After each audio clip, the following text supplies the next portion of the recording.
Semoga yang subscribe cepat kaya dari arah mana saya, like komen bisa masuk surga.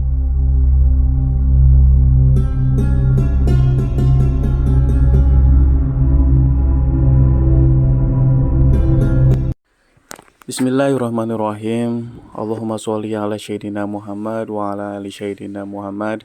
Saudaraku yang dirahmati Allah, dalam sebuah kisah bahwa di zaman Bani Israel dulu ada seorang wanita muda yang terkenal dengan sangat mempesona. Wajahnya ayu dan cantiknya, tubuh seksi menggairahkan. Sayangnya wanita cantik yang bertubuh aduhai ini menggunakan tubuhnya untuk hal yang salah. Semua potensi yang seharusnya mendekatkan pada Tuhan dimanfaatkan untuk mendapatkan uang dengan cara menjual dirinya. Ia adalah seorang pelacur hebat yang terkenal profesional. Ia viral di depan para laki hidung belang. Ia sangat pandai memuaskan laki-laki yang datang dengan nafsu syahwatnya. Ia pelacur senior yang sangat handal. Ratusan atau mungkin ribuan orang sudah porak-poranda dibuatnya. Dalam beberapa literatur menyebutkan bahwa perempuan muda itu bernama Malika. Dikisahkan dalam kitab Duratun Nasihin, wanita itu melakukan aktivitas jual beli diri di rumahnya sendiri setiap hari. Malika menunggu para laki hidung belang dengan bernafsu di atas ranjang kerjanya.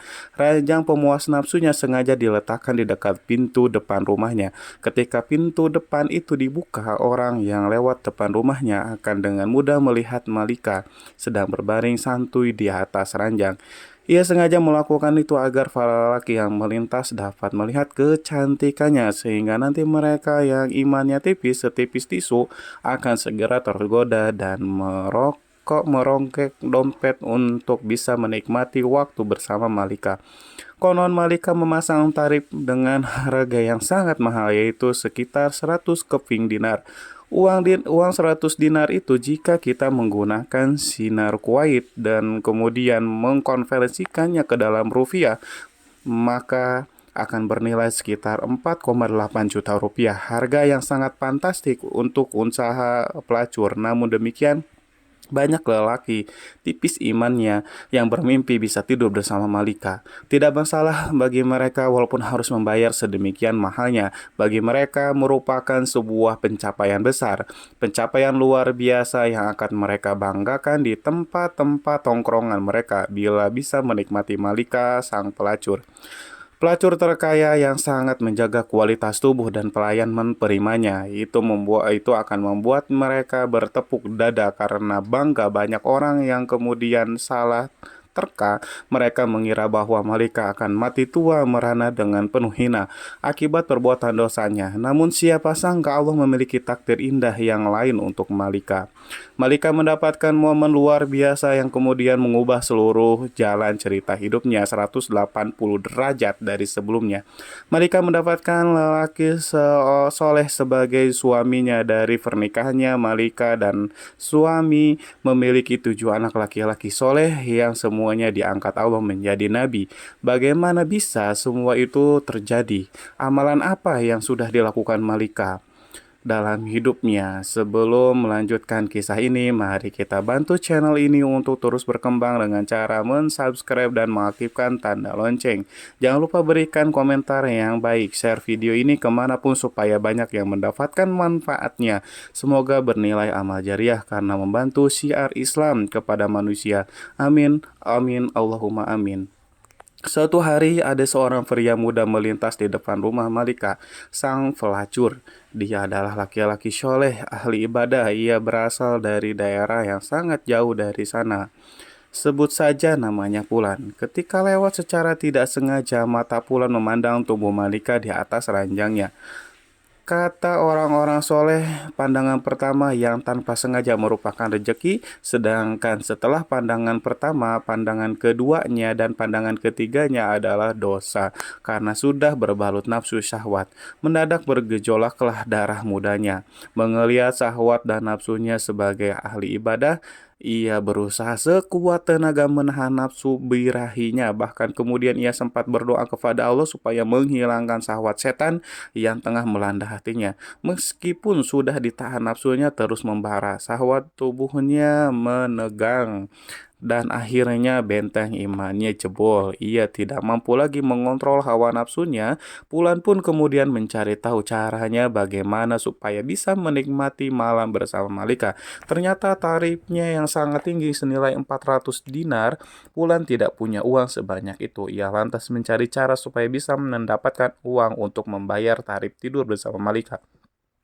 Alhasil Pulan menjual semua barangnya termasuk pakaian yang ia bawa dari hasil penjualan. Itu ia berhasil mendapatkan uang yang cukup untuk membayar Malika.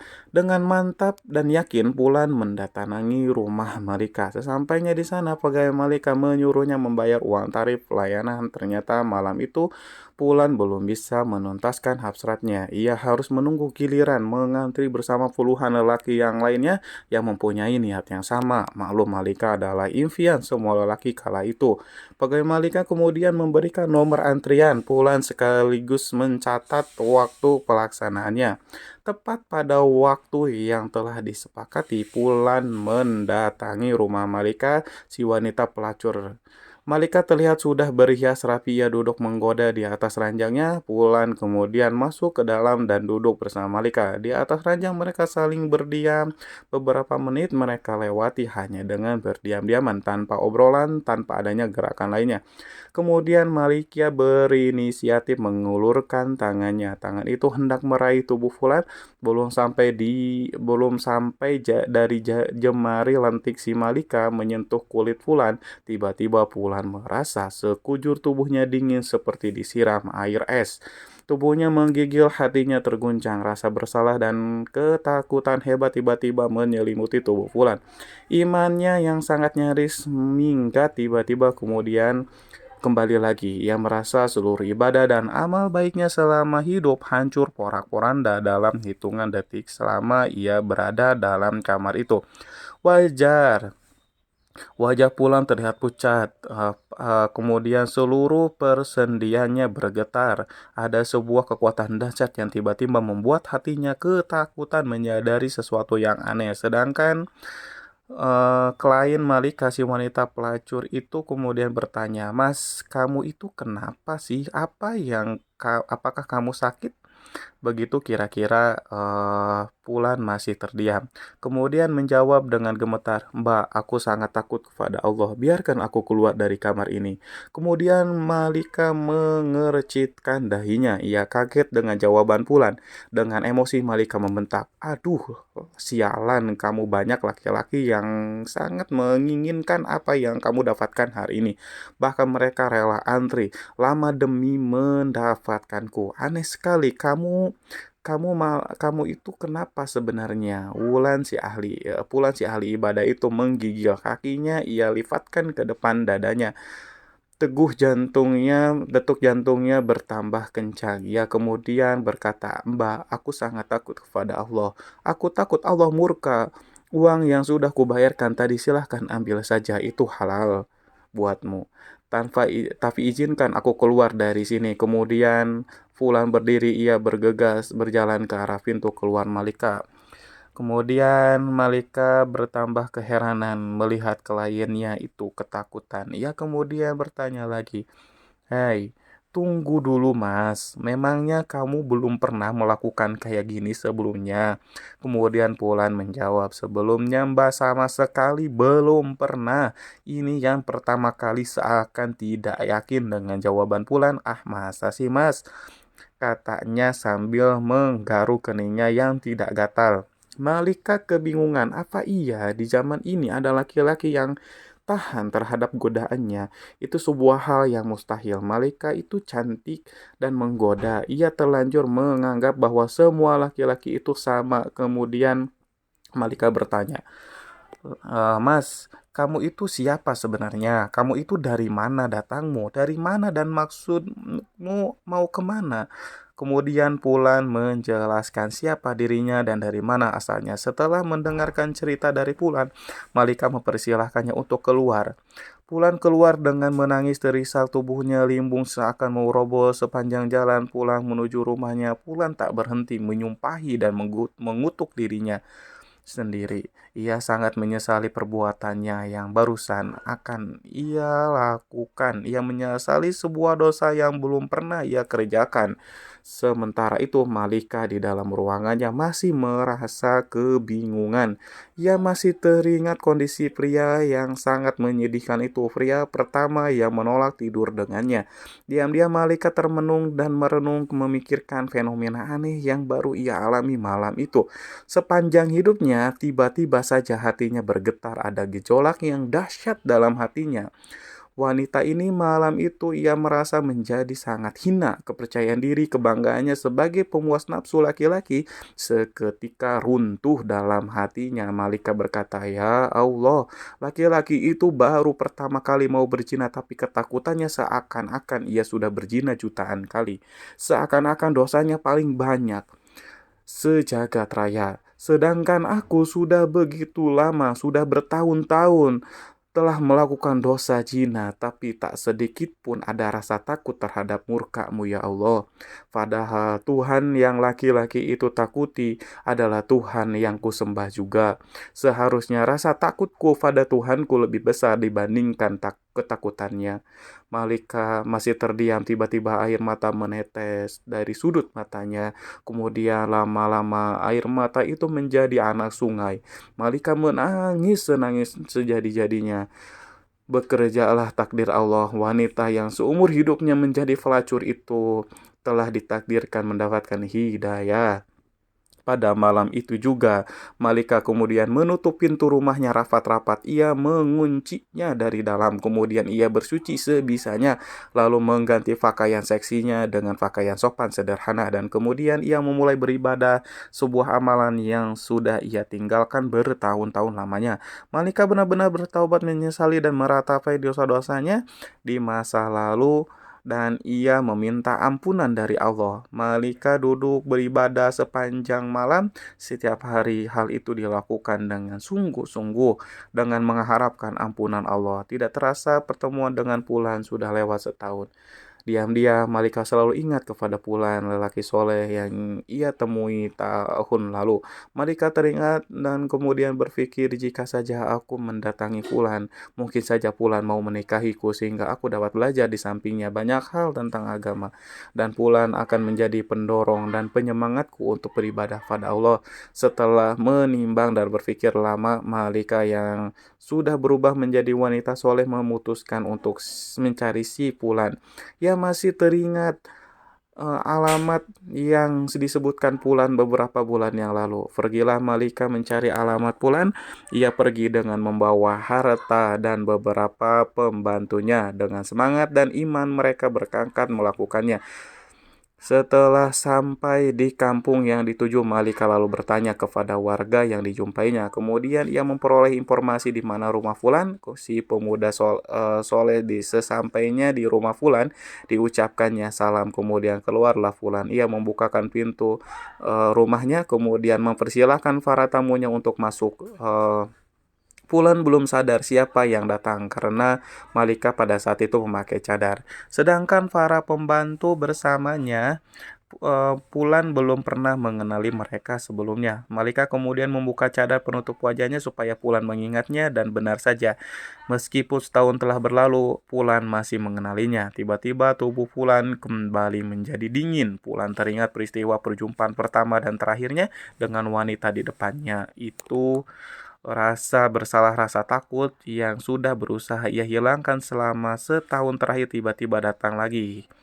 Bagi Fulan, perjumpaannya dengan Malika tahun lalu itu membuat trauma itu lebih menakutkan daripada berjumpa dengan singa lapar.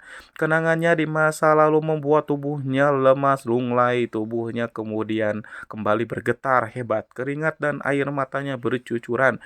Fulan tiba-tiba menjerit histeris memohon ampunan kepada Allah. Fulan si ahli ibadah itu berteriak sangat kuat, saking kuatnya suaranya, nyawanya pun ikut keluar. Fulan meninggal dunia. Kematian Fulan itu tentu saja membuat Malika sangat terpukul dan bersedih hati.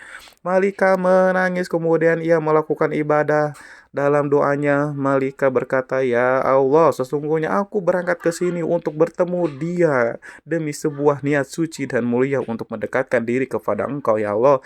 Tetapi Engkau lebih mencintai dan menginginkannya kembali kepadamu." Tangis Malika pecah, air matanya tumpah setelah pulang selesai dimakamkan. Kemudian Malika bertanya kepada keluarganya, apakah Pulan punya seorang saudara laki-laki di antara keluarganya yang membutuhkan seorang istri? Kemudian orang-orang di situ menjawab, iya betul, Pulan masih punya saudara laki-laki. Orangnya juga sangat soleh, tetapi dia itu melarat, miskin, tidak punya harta. Kemudian Malika berkata, oh ya tidak, berharta dan miskin bukanlah sebuah masalah bagiku. Aku ini wanita kaya, aku berkecukupan harta. Yang terpenting suamiku nanti bisa membimbingku untuk mendekatkan diri kepada Allah. Akhirnya kemudian saudara si Pulan, si ahli ibadah, dilamar oleh Malika. Mereka pun kemudian menikah. Allah Subhanahu wa taala memberikan kebahagiaan bagi rumah tangga mereka berdua.